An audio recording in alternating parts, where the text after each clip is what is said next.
Lektion 1: Geschäftsideen.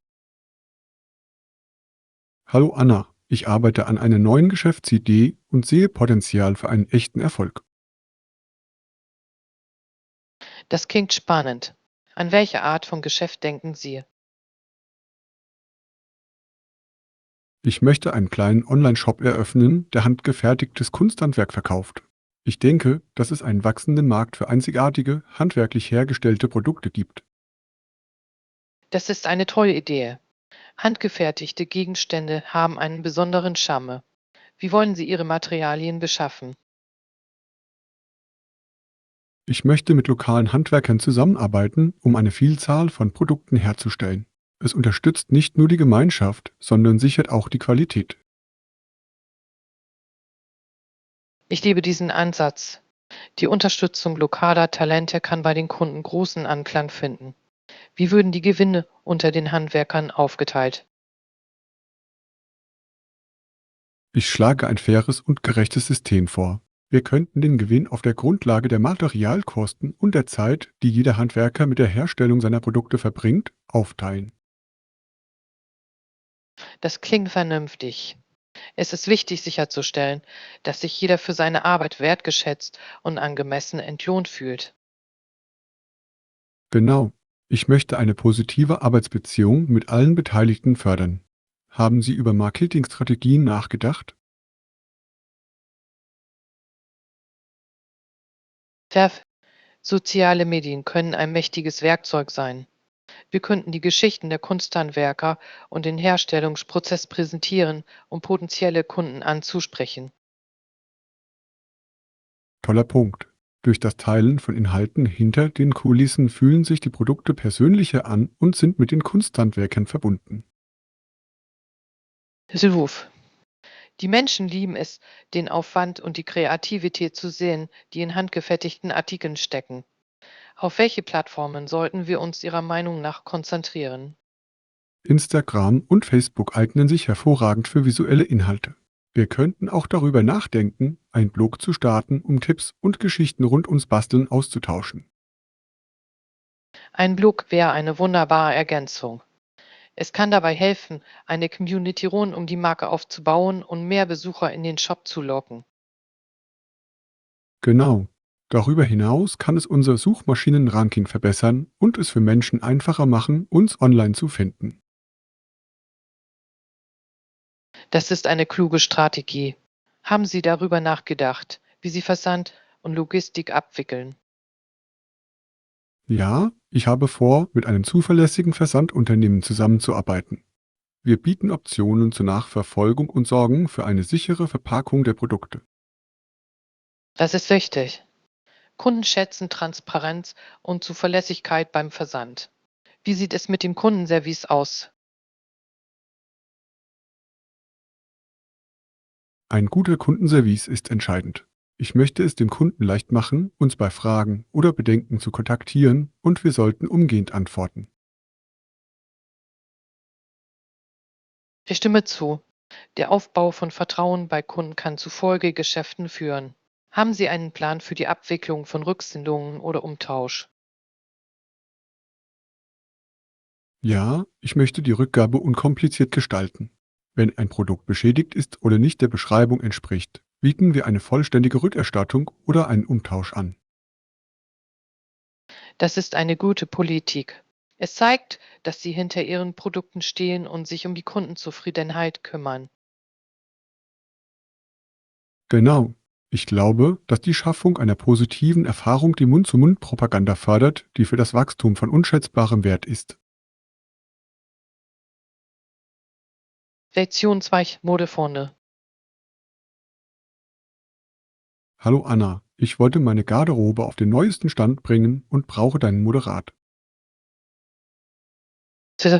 Ich liebe es, bei der Stilauswahl zu helfen. Was für Stücke suchen Sie? Ich möchte vielseitige Artikel, die ich für verschiedene Anlässe kombinieren kann. Das ist ein toller Plan. Vielseitige Stücke können Ihren Look wirklich vervollständigen. Haben Sie bestimmte Farben im Sinn? Ich denke, neutrale Farben wären am besten wie Schwarz, Weiß und Grau. Sie lassen sich leicht mit anderen Artikeln kombinieren. Hüsselhof. Diese Farben sind klassisch und zeitlos. Haben Sie über bestimmte Arten von Kleidung nachgedacht? Ich brauche ein paar schöne Hemden und vielleicht einen Blatze. Etwas, das elegant oder dezent gekleidet werden kann. Ein Blazer ist eine fantastische Wahl. Es kann ein lässiges Outfit sofort aufwerten. Ich denke, ein maßgeschneiderter Blazer in Schwarz wäre perfekt für dich. Das hört sich gut an. Ich möchte auch bequeme und dennoch stilvolle Schuhe finden. Irgendwelche Vorschläge?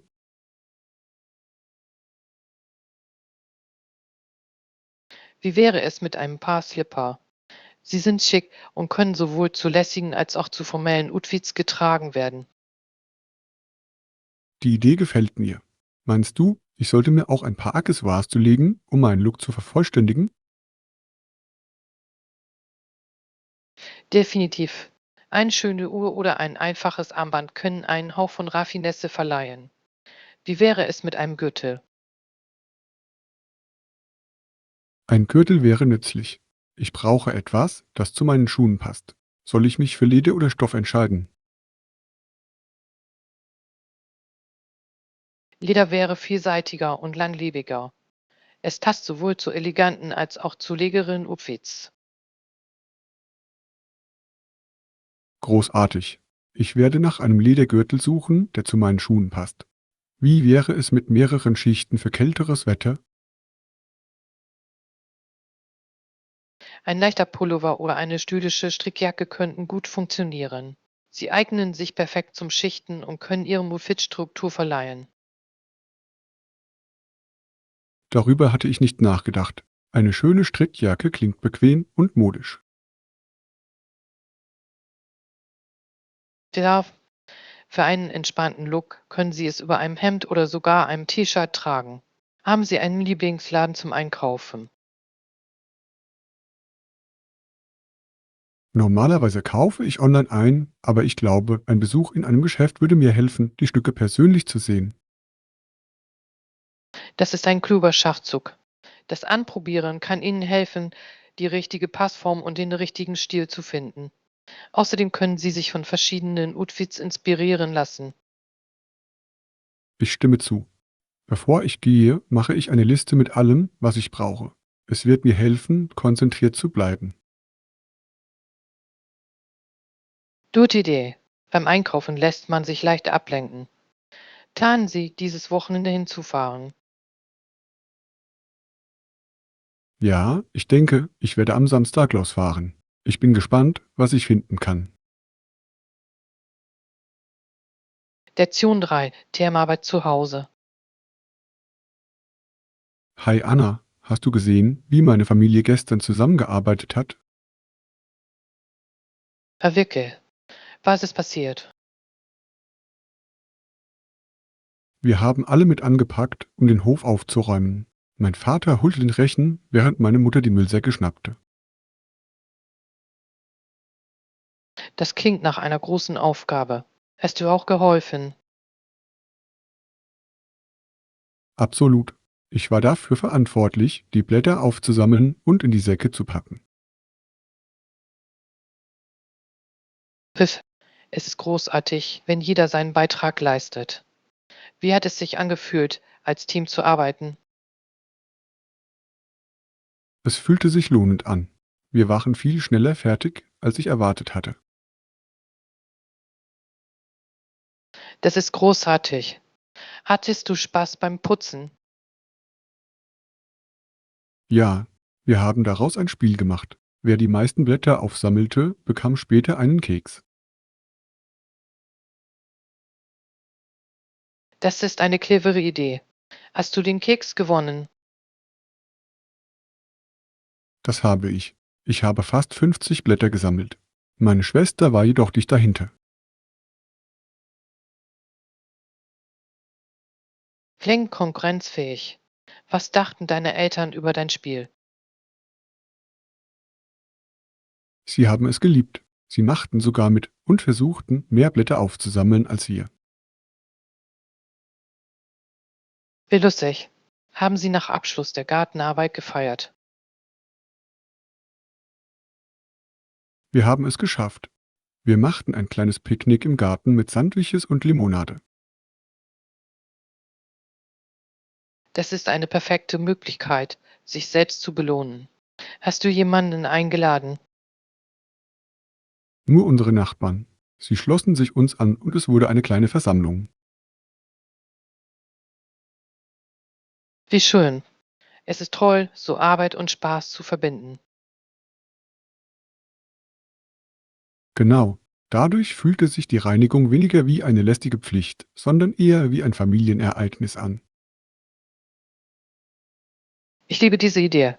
Planen Sie es noch einmal zu tun. Sicher. Da wir nun wissen, wie viel Spaß es machen kann, werden wir daraus eine regelmäßige Sache machen. Lektion 4: Den Baum schmücken. Hi Anna, hast du dieses Jahr unseren Weihnachtsbaum gesehen? Das habe ich nicht. Was hast du gemacht, um es zu dekorieren? Wir haben wirklich alles gegeben.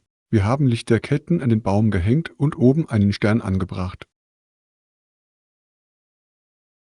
Das hört sich herrlich an.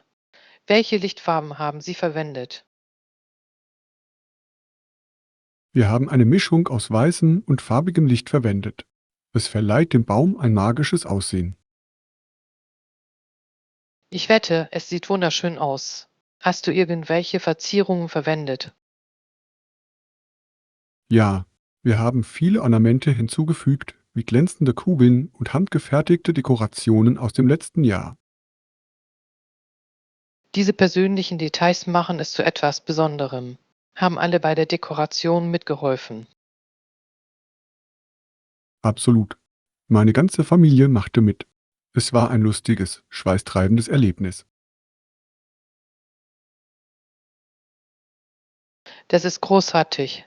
Haben Sie beim Dekorieren Musik gespielt?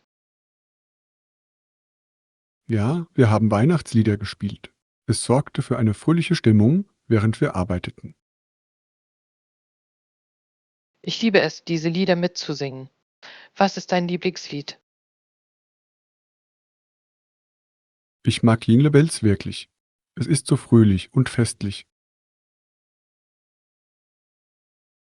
Das ist ein Klassiker. Hatten Sie beim Dekorieren lustige Momente? Sicher. Mein kleiner Bruder hat versehentlich die Lichter verheddert und einen riesigen Knoten gemacht. Oh nein, wie haben Sie es behoben? Wir lachten alle und arbeiteten zusammen, um sie zu entwirren. Es hat eine Weile gedauert, aber es hat sich gelohnt. Teamwork macht alles einfacher. Hatten Sie einen Lieblingsornament? Ja, ich habe einen kleinen Schneemann, den ich in der Schule gemacht habe. Es erinnert mich an meine Kindheit.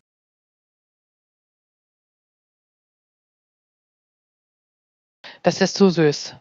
Gibt es in Ihrer Familie besondere Dekorationstraditionen? Das tun wir. Jedes Jahr schreiben wir einen Brief an den Weihnachtsmann und hängen ihn an den Baum. Was für eine wunderbare Tradition, antwortet der Weihnachtsmann jemals. Er tut es. Normalerweise finden wir unter dem Baum ein kleines Geschenk mit einer Notiz von ihm. Lektion 5: Eine Ubi-Waschungsparty planen. Hi Anna, hast du schon an die Überraschungsparty für Sarah gedacht? Ja, es klingt aufregend. Was haben Sie im Sinn? Ich dachte, wir könnten es bei mir zu Hause haben. Es ist geräumig genug für alle. Das hört sich gut an. Welchen Termin planen Sie? Mein Ziel ist nächsten Samstag. Funktioniert das für Sie? Der nächste Samstag ist perfekt. Sollten wir anfangen, eine Gästeliste zu erstellen? Definitiv. Wir sollten Ihre engsten Freunde und Familie einladen. Verliere, mir fallen schon ein paar Leute ein. Sollten wir die Aufgaben aufteilen? Ja, das wäre effizient. Ich kann mich um die Dekoration kümmern. Eindrucksvoll. Ich kümmere mich dann um Essen und Getränke. Was ist mit dem Kuchen? Ich kann den Kuchen bei der Bäckerei bestellen, die wir lieben. Sie haben den besten Schokoladenkuchen. Perfekt. Sollten wir auch einige Spiele ohne Aktivitäten planen? Absolut. Wir können einige lustige Spiele organisieren, um alle zu unterhalten.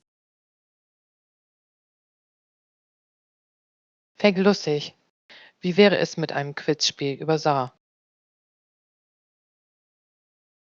Das ist eine fantastische Idee. Ich kann die Fragen erstellen und hosten. Vereinbart. Ich erstelle einen Zeitplan für den Tag, damit alles reibungslos abläuft. Guter Gedanke. Um wie viel Uhr sollten wir alle bitten, einzutreffen? Sagen wir 17 Uhr. Das gibt uns Zeit, alles im Voraus einzurichten. Großartig. Wir sollten auch einen groben Chart erstellen, um alle auf dem Laufenden zu halten. Verf Auf diese Weise können wir problemlos kommunizieren und Ideen austauschen. Ich werde die Einladungen heute Abend verschicken. Was sollen wir in der Nachricht sagen? Halten wir es einfach und geheimnisvoll. Etwas wie kommen Sie zu einer besonderen Feier mit uns. Hört sich gut an. Ich bin wirklich begeistert davon. Sarah wird so überrascht sein.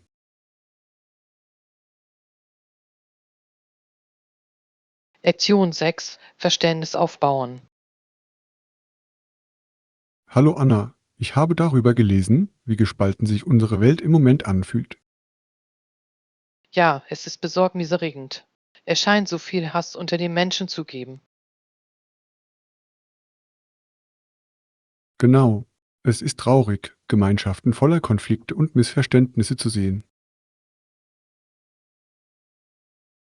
Ich stimme zu.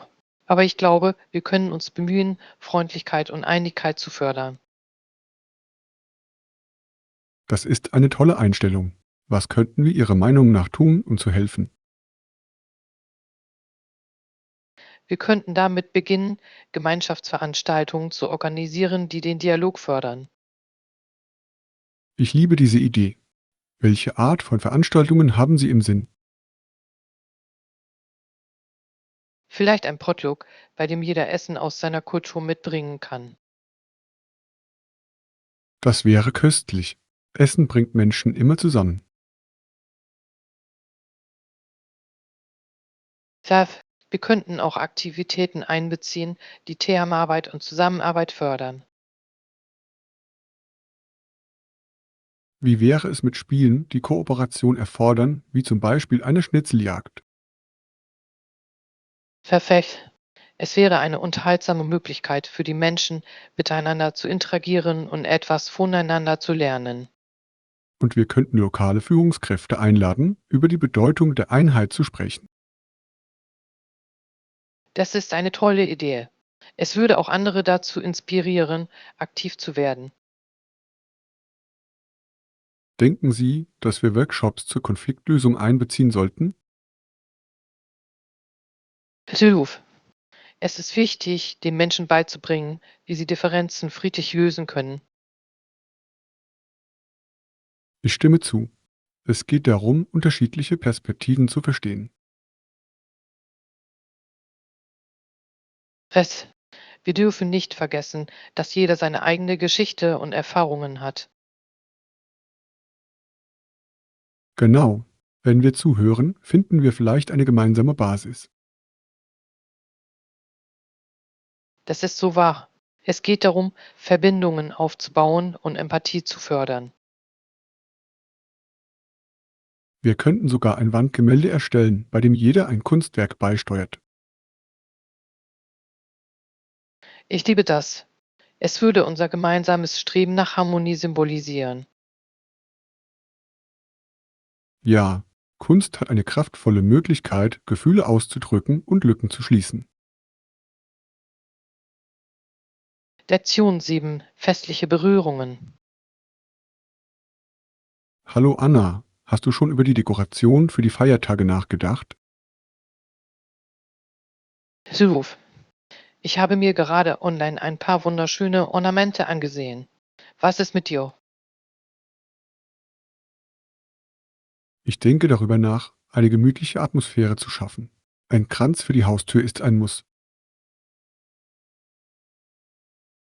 Das hört sich herrlich an. Haben Sie ein bestimmtes Design für den Kranz im Sinn? Ich möchte etwas, das Tannenzapfen und rote Beeren kombiniert. Es vermittelt eine warme, festliche Atmosphäre. Ich liebe diese Idee. Haben Sie darüber nachgedacht, ein Band hinzuzufügen? Ein großer Bogen könnte es wirklich aufwerten. Ja, ein rotes Satinband wäre perfekt. Es verleiht dem Grün Eleganz und einen Farbtupfer. Ja, und was ist mit Lichtern? Lichterketten können den Eingang richtig erhellen.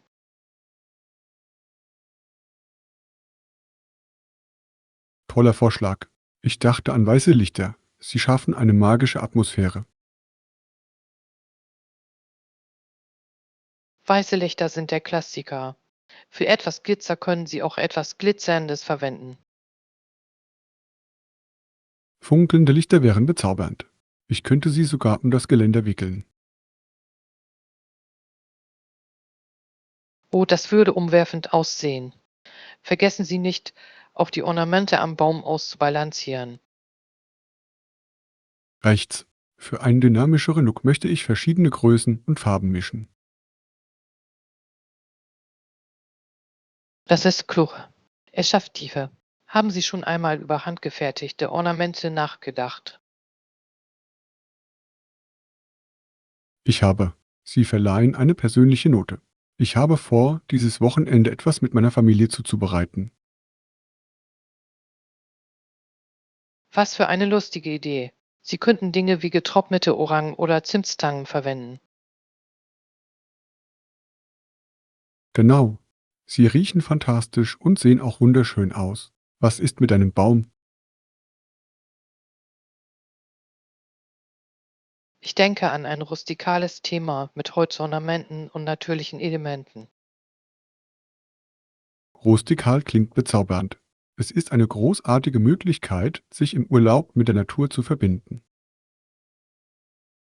Ja, und vielleicht füge ich noch ein paar Lichterketten hinzu, um ihm einen warmen Glanz zu verleihen. Lichterketten sind die perfekte Wahl. Abends sorgen sie für eine gemütliche Atmosphäre. Ruf. Wir sollten gemeinsam einen Dekorationstag planen. Es würde so viel Spaß machen. Das würde mir gefallen. Während wir arbeiten, können wir Ideen austauschen und ein paar Festtagsleckereien genießen. Lektion 8: Hobbies entdecken. Hallo Anna, hast du in letzter Zeit darüber nachgedacht, ein neues Hobby zu beginnen? Eigentlich ja. Ich habe darüber nachgedacht, mit dem Töpfern anzufangen.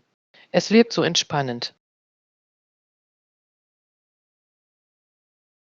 Töpfern klingt wunderbar. Es ist eine großartige Möglichkeit, Kreativität auszudrücken. Was reizt Sie daran? Ich liebe die Idee, Ton zu etwas Schönem zu formen. Außerdem ist es therapeutisch. Definitiv. Die Arbeit mit den Händen kann sehr befriedigend sein. Haben Sie irgendwelche Kurse ausprobiert?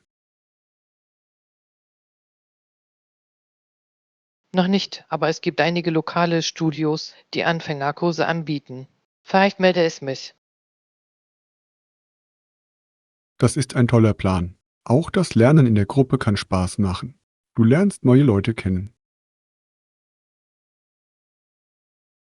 Ja, es ist eine perfekte Gelegenheit, mit anderen in Kontakt zu treten, die ähnliche Interessen teilen. Apropos Hobbys, ich habe vor kurzem angefangen, Gitarre zu lernen.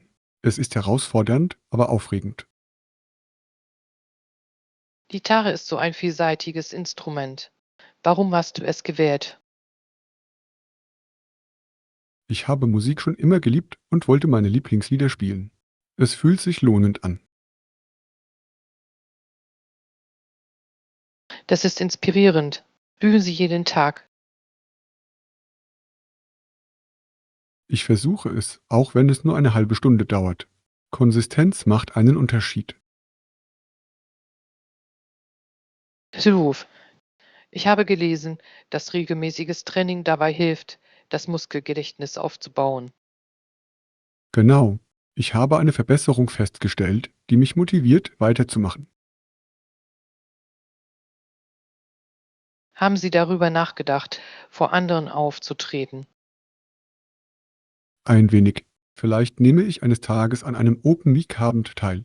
Es könnte eine lustige Herausforderung sein. Das klingt spannend. Es ist auch eine großartige Möglichkeit, Selbstvertrauen aufzubauen. Sicher. Was ist mit dir? Haben Sie Pläne, Ihre Töpferwaren zu präsentieren? Ich würde gerne. Vielleicht könnte ich zu Hause eine kleine Ausstellung für Freunde und Familie veranstalten. Das ist eine fantastische Idee. Es würde Spaß machen, Ihre Kreationen mit Ihnen zu teilen. Tja, und wer weiß, vielleicht inspiriert es auch andere dazu, ihre kreativen Seiten zu entdecken. Genau. Das Teilen von Hobbys kann bei anderen das Interesse wecken, etwas Neues auszuprobieren. Lektion 9. Galerie der Erinnerungen. Hallo Anna, ich freue mich auf ein neues Projekt, das ich beginne. Das Gestalten einer Bilderwand zu Hause. Das klingt erstaunlich. Welche Art von Fotos planen Sie zu verwenden? Ich möchte eine Mischung aus Familienfotos und einigen Reisebildern hinzufügen. Es wird unsere Geschichte erzählen. Das ist eine tolle Idee. Eine persönliche Note lässt einen Raum einladender wirken. Genau. Ich denke darüber nach, verschiedene Rahmenstile zu verwenden, um Charakter zu verleihen. Das Mischen von Rahmen kann die optische Attraktivität deutlich steigern. Haben Sie ein Farbschema im Kopf? Ich denke über neutrale Farben für die Rahmen nach, etwa Weiß und Holzstöne, um den Gesamtzusammenhang zu gewährleisten. Das klingt raffiniert. Haben Sie über die Anordnung der Fotos nachgedacht? Ich möchte einen Collage-Look mit einigen größeren Fotos als Schwerpunkten wählen. Eine Collage ist eine unterhaltsame Möglichkeit, verschiedene Momente darzustellen. Wie werden Sie die Fotos auswählen? Ich habe vor, Fotos auszuwählen, die schöne Erinnerungen hervorrufen. Familientreffen und Urlaube. Das sind perfekte Entscheidungen. Es ist immer schön, an freudige Zeiten zurückzudenken. Ja, ich möchte auch einige Zitate oder Grafiken hinzufügen, um die Lücken zu füllen. Das ist eine fantastische Idee. Inspirierende Zitate können der Wand Tiefe und Bedeutung verleihen. Genau, es wird ein Gesprächsstarter sein, wenn Gäste zu Besuch kommen. Apropos Gäste, haben Sie darüber nachgedacht, wie Sie die Fotos arrangieren?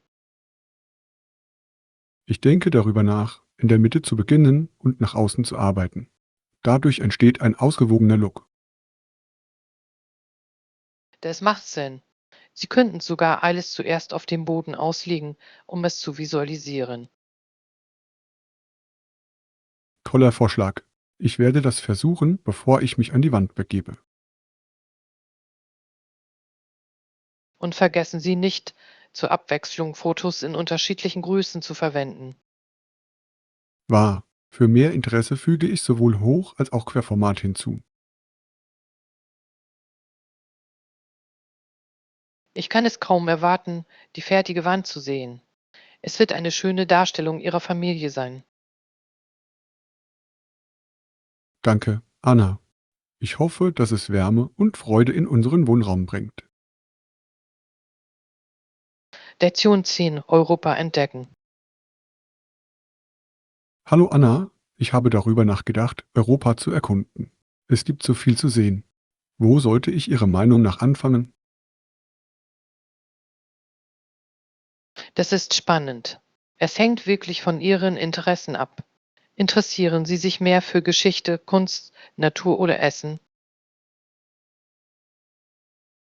Ich liebe Geschichte und Architektur. Ich denke, es wäre faszinierend, in Städten mit einer reichen Geschichte anzufangen. In diesem Fall möchten Sie vielleicht Rom besuchen.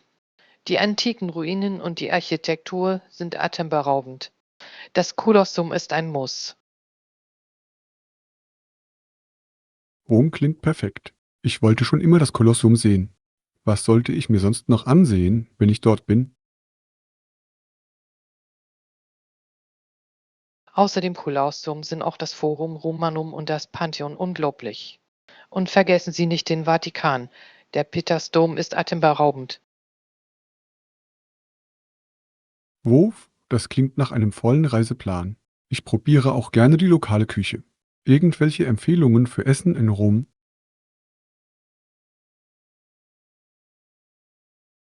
Italienisches Essen ist fantastisch. Probieren Sie unbedingt authentische Nudelgerichte wie Carbonara oder Cacio e Pepe. Und zum Nachtisch darf Gelato nicht fehlen. Das hört sich köstlich an. Ich kann es kaum erwarten, das Original zu probieren. Wohin soll ich nach Rom als nächstes gehen? Wenn Sie sich immer noch für Geschichte interessieren, sollten Sie einen Besuch in Atten in Betracht ziehen. Die Akropolis ist ein bemerkenswerter Ort und die Geschichte dort ist faszinierend. Atten wäre eine tolle Ergänzung. Ich wollte schon immer mehr über das antike Griechenland erfahren. Was ist das Besondere an der Akropolis? Die Akropolis ist ein Komplex antiker Gebäude, darunter der Parthenon, der der Göttin Athene gewidmet ist. Es bietet auch einen atemberaubenden Blick auf die Stadt. Das klingt erstaunlich. Ich liebe Orte mit historischer Bedeutung. Welche Stadt empfehlen Sie nach Atten?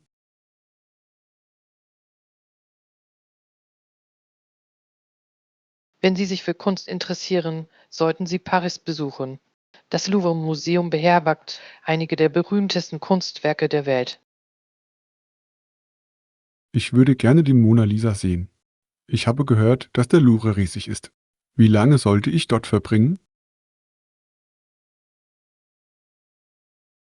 Es ist riesig, also mindestens einen ganzen Tag, wenn nicht mehr. Sie können auch andere Gegenden wie Montmartre erkunden, das eine bezaubernde Atmosphäre hat. Ich werde das unbedingt mit einbeziehen. Ich genieße es, durch Künstlerviertel zu schlendern. Was ist mit der Natur? Irgendwelche Empfehlungen dafür?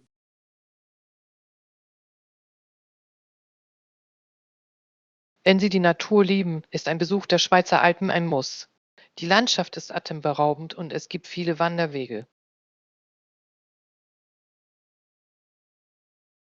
Wandern in den Alpen klingt nach einem Abenteuer. Ich wollte schon immer die Schönheit der Berge erleben. Gibt es bestimmte Wanderwege, die Sie in Betracht ziehen sollten? Die Wanderwege rund um Zermatt sind fantastisch, insbesondere die mit Blick auf das Matterhorn. Es ist ein atemberaubender Gipfel. Das klingt unglaublich. Ich werde das auf jeden Fall zu meiner Liste hinzufügen. Nach all dem Erkunden brauche ich eine Pause. Irgendwelche Vorschläge zur Entspannung?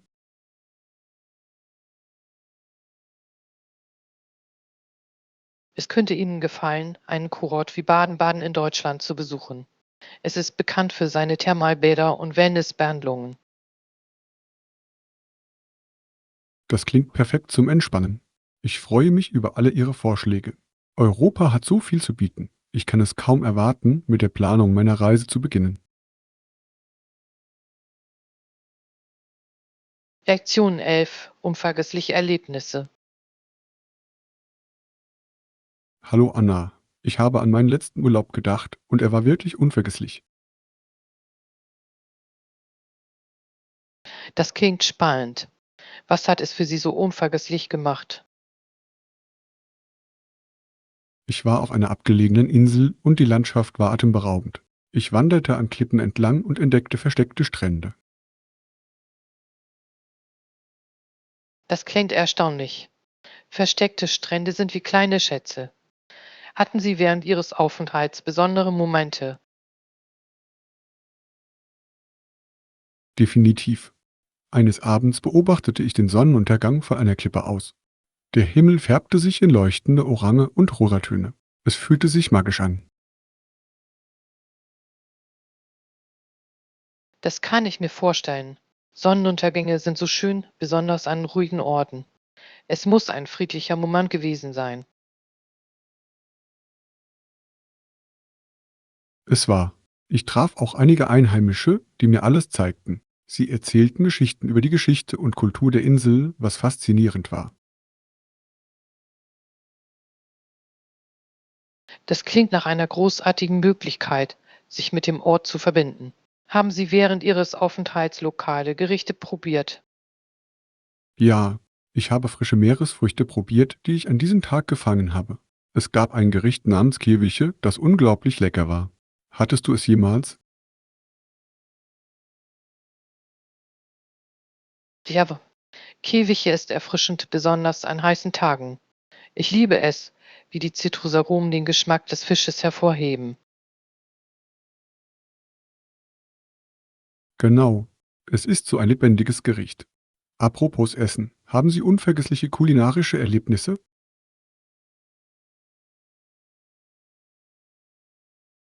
Klar, ich habe einmal in einem Dachrestaurant in einer geschäftigen Stadt gegessen. Der Blick auf die Skyline bei einem köstlichen Essen war unvergesslich.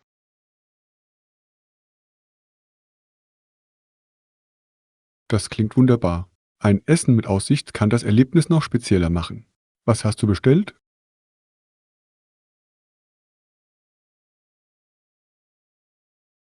Ich hatte ein Gourmet-Nudelgericht und es war unglaublich. Die Geschmackskombination war perfekt. Außerdem war die Atmosphäre so lebhaft. Klingt herrlich. Ich liebe es, wenn eine Mahlzeit mit einer tollen Atmosphäre einhergeht. Es verbessert das Gesamterlebnis. Ruf.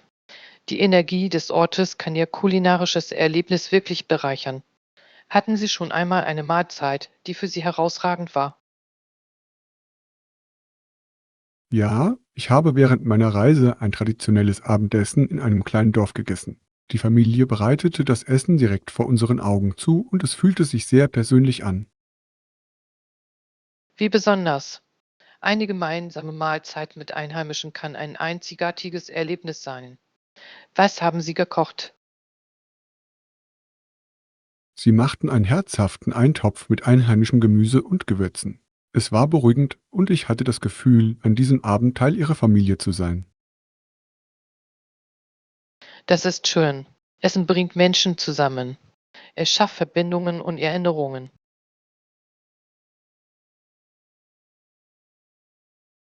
Sicher. Apropos Kontakte, haben Sie auf Ihren Reisen dauerhafte Freundschaften geschlossen? Ja, ich habe eine Gruppe von Reisenden getroffen, die Freunde geworden sind. Wir erkundeten gemeinsam die Gegend und tauschten Geschichten über unser Leben aus. Wir bleiben weiterhin in Kontakt. Das ist fantastisch. Es ist erstaunlich, wie Reisen Bindungen schaffen kann. Ich habe auch Kontakt zu einigen Menschen gehalten, die ich auf meinen Abenteuern getroffen habe.